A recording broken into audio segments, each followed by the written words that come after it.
We posted it on our department social media platforms, including Facebook, and gosh, within an hour or so, we had a confidential informant who reached out and said that they thought they knew who that was, and they thought that maybe they knew actually where that eagle statue was.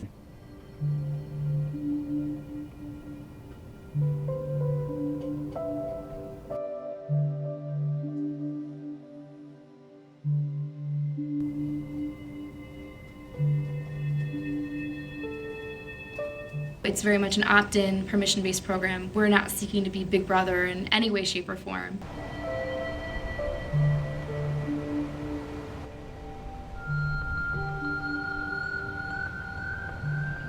I think it's excellent for Livonia.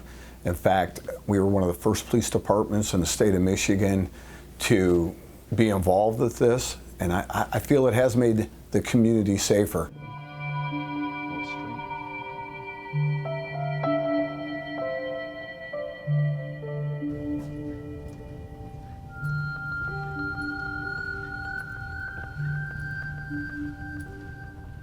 So first, I want to challenge the idea that more surveillance in a society makes people safer.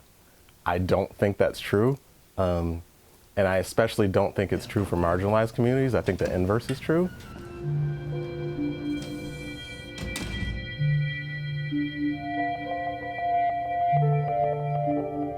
I think it amplifies people's fears in terms of racism and fear of people who they don't think belong in their community.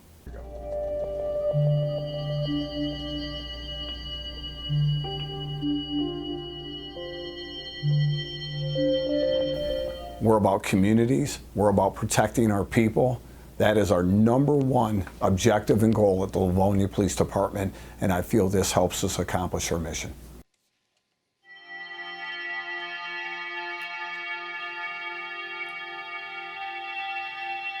It's about generating leads and to be able to keep our community safe. It's not about spying on anyone.